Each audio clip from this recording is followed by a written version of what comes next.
نور اور مسعود ایک ہی محلے میں پلے بڑے اور پروان چڑھے۔ ان کی محبت بالکل انگور کی جنگلی بیلوں کی طرح تھی، ایسی صاف ستھری دوستی جیسے بہتی ندی کا شفاف پانی ہوتا ہے۔ آخر گھر والوں کو بھی سن گن ہو گئی۔ مسعود کی ماں نور کی امی کی سہیلی تھی، ان کا بھی بچپن کے ساتھ گزرا تھا۔ ان دونوں کی بارے باتیں سنیں تو آپس میں صلاح مشورہ کرنے بیٹھ گئیں۔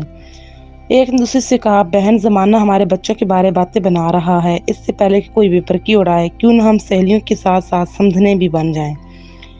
یہ کہہ کر وہ دونوں ہنسنے لگیں۔ ماں اور خالہ کی زبانی نور نے بھی یہ فقرہ سنا جو دروازے کی اوٹ میں کھڑی تھی۔ اس کا بھی سارا وجود مسکرا اٹھا، تبھی اسے ہر شے مسکراتی نظر آنے لگی۔ آج تو سونے آنگن میں لگی کیاری کے پھول بھی ہنستے دکھائی دے رہے تھے۔ اس روز مسعود خان پوچھ سے ڈھکی ٹرے لے کر آ گیا، جس میں باداموں کا حلوہ تھا اور خالہ نے بہت اہتمام سے بھجوایا تھا۔ امی کچن میں تھیں۔ نور نے آگے بڑھ کر اس کے ہاتھ سے ٹرے پکڑی اور بے اختیار ہنس دی۔ تب وہ بولا، کیا ہو گیا ہے؟ کہیں پاگل تو نہیں ہو گئی ہو؟ اگر بتا دوں گی کہ کیوں ہنس رہی ہو تو تم بھی ہنسنے لگو گے۔ یہ کہہ کر سوال کا انتظار کیے بغیر وہ شرماتے ہوئے بولی، تمہاری میری شادی ہو رہی ہے نا؟ میں نے اماں اور خالہ کو یہ کہتے اپنے کانوں سے سنا ہے۔ یہ تو واقعی خوشی والی بات ہے۔ یہ کہہ کر مسعود بھی خوشی سے ہنس دیا۔ وہ نور کے گھر روز سودا سلف پہنچانے آیا کرتا تھا، کیونکہ ان کے گھر میں کوئی مرد نہ تھا۔ نور کے والد اور بھائی دونوں ہی سعودی عرب کمانے کی خاطر گئے ہوئے تھے اور مسعود سے کہہ گئے تھے کہ ہمارے پیچھے تم گھر کا خیال رکھنا، جبکہ اس کی ماں کی ہدایت بھی تھی کہ دن میں ایک بار خالہ بطول کے گھر ضروری چکر لگا لیا کرو اور وہ جو کام کہیں کر آیا کرو۔ اس بہانے وہ روز ان کے گھر آتا۔ تب ماں نور کو کہتی، بیٹی مسعود کو کھانا دو۔ وہ انکار کرتا مگر پھر کھانے بیٹھ جاتا اور ساتھ ساتھ خالہ سے باتیں کرنے لگتا۔ باتوں باتوں میں وہ ضرور ایسی بات بھی کر جاتا جس سے نور چڑھتی تھی۔ خالہ جان، نور کو اب آپ پڑھنے سے اٹھا لیں، اب یہ بڑی ہو گئی ہے، اسے گھر سے باہر نہ بھیجا کریں۔ ارے بیٹا، اسے پڑھنے کا بہت شوق ہے، روکوں گی تو بھی نہیں مانے گی۔ خالہ روز ہی ایک ہی جواب دیتی اور نور غصے میں کہتی، مسعود تم کو میری پڑھائی سے حسد کیوں ہے؟ تم یہی چاہتے ہو کہ میں جاہل رہ جاؤں؟ ہاں تو تم نے ایم اے پاس کر کے بینک میں نوکری کرنی ہے کیا؟ ہاں کرنی ہے نوکری، تم بن جاؤ بینک آفیسر، تب میں نہیں کروں گی نوکری۔ اس پر وہ جاتے جاتے آہستہ کیسے کہتا، تم نے بینک کی نہیں میری نوکری کرنی ہے شادی کے بعد۔ یہ کہہ کر وہ ہنستا ہوا دروازے سے باہر نکل جاتا۔ جانے کون سی گھڑی ایسی ہوتی ہے، اس لیے کہا جاتا ہے کہ منہ سے بری بات نہیں نکالنی چاہیے۔ نور نے بھی نہ جانے کس سی گھڑی منہ سے یہ بات نکالی تھی کہ ہاں کرنی ہے بینک میں نوکری۔ گریجویشن کرتے ہی یہ بات پوری ہو گئی۔ اس کے والد اور بھائی سعودی میں اس وقت ایک ساتھ جہاں بھاگ ہو گیا جب ایک تعمیراتی پروجیکٹ پر کام کرتے ہوئے حرم شریف میں ایک کرین کے نیچے کھڑے تھے۔ وہاں حادثہ ہو گیا جس کی زد میں اور بھی کچھ لوگ آئے تھے۔ یہ خبر بجلی بن کر ماں بیٹی پر گری۔ ایک تو والد اور بھائی کی ایک ساتھ وفات کا غم، پھر وہ رقم بھی بند ہو گئی جو وہ ہر ماہ بھجواتے تھے۔ اس کی دو چھوٹی بہنیں اسکول میں زیر تعلیم تھیں اور بھائی ابھی چھوٹا تھا۔ یوں سارے کنبے کا بوجھ نور پر آ پڑا۔ کہاں تو ماں بیٹی کے جہیز کے جوڑے ٹانکنے کی فکر میں تھی اور کہاں اب ہر وقت اخبار آگے کر کے کہتی، بیٹی ذرا ان اشتہاروں میں دیکھ، شاید کہیں نوکری نکلی ہو تو درخواست دے دے، کیا خبر ملازمت مل جائے۔ اماں، صرف درخواستیں دینے سے نوکری نہیں ملتی، اس کے لیے سفارش چاہیے ہوتی ہے۔ اچھا پھر بھی تو تم درخواست تو دے دے، مجھ کو تیرے بیاہ کی اتنی جلدی نہیں ہے۔ ادھر مسعود برسر روزگار ہو چکا تھا۔ اس کی ماں بیٹے کے سر پر سرہ سجانے کے خواب دیکھ رہی تھی۔ خوبی قسمت، اسے نوکری بھی اس کے مطلب کی ملی اور وہ بینک میں آفیسر لگ گیا۔ اس کے ایک دوست کا باپ بینک میں بڑے عہدے پر فائز تھا، لہٰذا اس کو زیادہ بھاگ دوڑ نہ کرنی پڑی۔ لیکن نور کو تو اب بھاگ دوڑ ہی کرنا تھی۔ ایک روز اس نے حجاب ایک طرف کر کے کہہ دیا، مسعود تم ہی کہیں کوشش کرو، امی جان چاہتی ہیں کہ میں کچھ عرصہ نوکری کر لوں تاکہ وہ ہمارے بیاہ کے لیے کچھ رقم اکٹھی کر سکیں۔ مسعود جانتا تھا کہ بیاہ کا تو بہانہ ہے، اصل تو مالی مجبوری ہے۔ وہ تو اس گھر کے ہر راز سے واقف تھا۔ بہرحال اس نے اپنے آفیسر سے کہا۔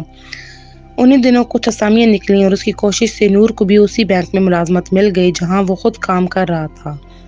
وہ خوش تھی کہ ان کا ساتھ جڑا ہوا تھا، دونوں ایک ہی برانچ میں کام کر رہے تھے۔ بطول خالہ کے گھر کے مالی حالات کو مد نظر رکھتے ہوئے مسعود نے شادی کا تقاضا چھوڑ دیا تھا۔ چڑھتے دریاؤں پر پن باندھنا کتنا مشکل ہوتا ہے یہ کوئی ملاح ہی بتا سکتا ہے۔ نور نے اپنے کنبے کو مالی سپورٹ دینے کی خاطر اور مسعود نے اس کی خاطر عمر کا کافی حصہ احساس میں نکال دیا کہ مسائل پر قابو پا لیں گے تو ایک ہو جانے کے بارے میں سوچیں گے۔ انہیں کیا پتہ تھا کہ مسائل تو جھاڑ کے کانٹوں کی طرح ہوتے ہیں، وہ کم نہیں ہوا کرتے۔ آدمی ساری عمر بس سوچتا رہ جاتا ہے، ایک طرح کے مسئلے ختم ہو جائیں تو کوئی اور مسائل اٹھ کھڑے ہوتے ہیں۔ یوں سمجھنا چاہیے کہ بس اسی کا نام زندگی ہے۔ ایسا ہی ان پیار کرنے والوں کے ساتھ ہوا۔ نور کی چھوٹی بہن نے میٹرک کر لیا تو ملازمت کرنے یا آگے تعلیم جاری رکھنے کے بجائے محلے کے لڑکے سے دل لگا لیا۔ شکر ہوا کہ لڑکے کے ماں باپ شریف لوگ تھے۔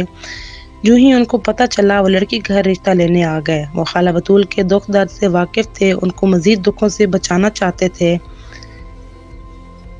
جبکہ لڑکا ابھی شادی کے جھنجٹ میں نہیں پھنسنا چاہتا تھا۔ لیکن ماں باپ نے خطرے کو محسوس کرتے ہوئے ان کی شادی کے بندھن میں باندھ دیا۔ جو ایک بڑا بوجھ سر سے اتر گیا۔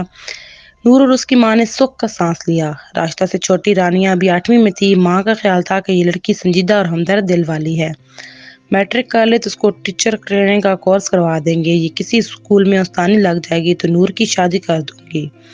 تب تک چھوٹا بیٹا طفیل بھی بڑا ہو جائے گا تو مسعود سے سفارش کروا کر اس کی نوکری لگوا دیں گے۔ بولی خالہ بطول یہ نہ جانتی تھی کہ زمانہ کتنا آگے نکل گیا ہے۔ اب میٹرک پاس کے لیے نوکری ایک صحیح لا حاصل ہے۔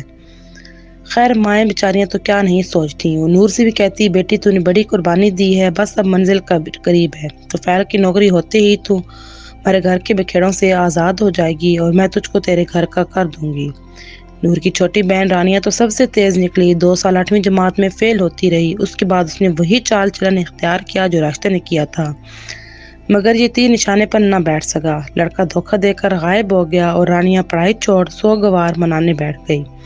اس طرح نور کی عمر کے 3 سنہرے سال اور آگے کی طرف کھسک گئے۔ ادھر مسعود کے والدین اور خود مسعود بھی نور اور اس کی ماں کی لمبی پلاننگ سے تھک گئے تھے۔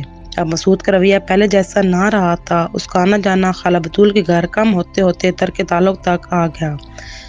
وہ اپنا زیادہ وقت نہ جانے کہاں گزارنے لگا تھا۔ نور اس سے پوچھتی تو ادھر ادھر کی بات کر دیا کرتا۔ پہلے دونوں ساتھ آفس جاتے تھے، اب وہ علیحدہ آنے جانے لگا۔ تب نور نے بھی گوارا نہ کیا کہ اصرار کر کے اس کے ساتھ جائے۔ اس کی غیرت نے گوارا ہی نہ کیا کیونکہ مسعود کے اعلیٰ عہدے پر ترقی ہو چکی تھی اور اس کا کہنا تھا کہ اسٹاف اس بات کو معجوب خیال کرتا ہے کہ اس کے ماتحت اس کے ہمراہ آنا جانا کرے۔ اس طرح لوگوں کی نظروں میں تمہاری عزت گھٹتی جائے گی۔ نور نے بھی سوچا کہ بات تو ٹھیک ہے، انتظار تو میں نے ہی اتنا زیادہ کروایا ہے۔ وہ میری خاطر اپنی خوشیوں سے دور رہا، پھر بھی ابھی تک شادی سے انکار نہیں کیا۔ 8 سال کی طویل مدت گزر چکی تھی۔ مسعود کا تبادلہ دوسری برانچ میں ہو گیا۔ نور کے سر میں کہیں کہیں سفید بال آنے لگے تھے۔ طفیل نے گریجویشن مکمل کر لیا تو مسعود نے اس کی ملازمت لگوا دی۔ خالہ بطول کی کمر اب جھکنے کو آ رہی تھی۔ وقت دبے پاؤں مگر بے آواز گزرتا گیا۔ بالآخر رانیہ کی بھی شادی ہو گئی۔ تمام فرائض ادا ہو چکے تھے۔ اب نور ہی ماں کے ساتھ گھر میں باقی رہ گئی۔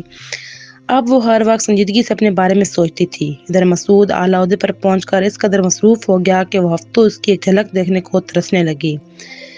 بالآخر وہی اس سے ملنے کو جانے لگی اور تقاضا کرنے لگی کہ اب ہمیں شادی کر لینی چاہیے۔ وہ سمجھتی تھی مسعود اس بات پر خوش ہوگا کہ انتظار کی گھڑیاں ختم ہوئیں۔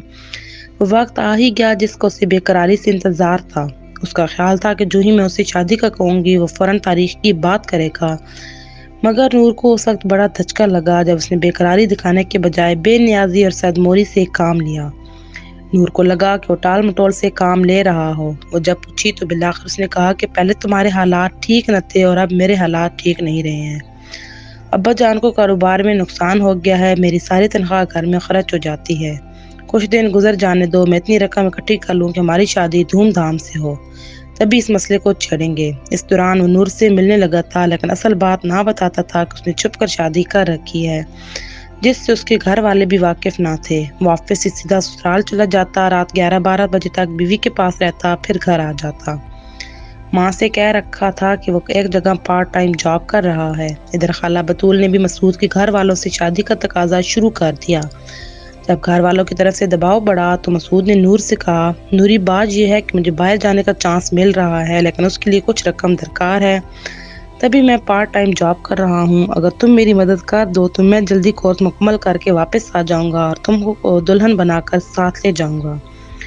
نور کو تو اس پر اندھا اعتماد تھا۔ وہ بولی، تمہیں کتنی رقم چاہیے؟ 5 لاکھ۔ تب 5 لاکھ ایک بڑی رقم ہوا کرتی تھی۔ وہ شش و پانچ میں پڑ گئی۔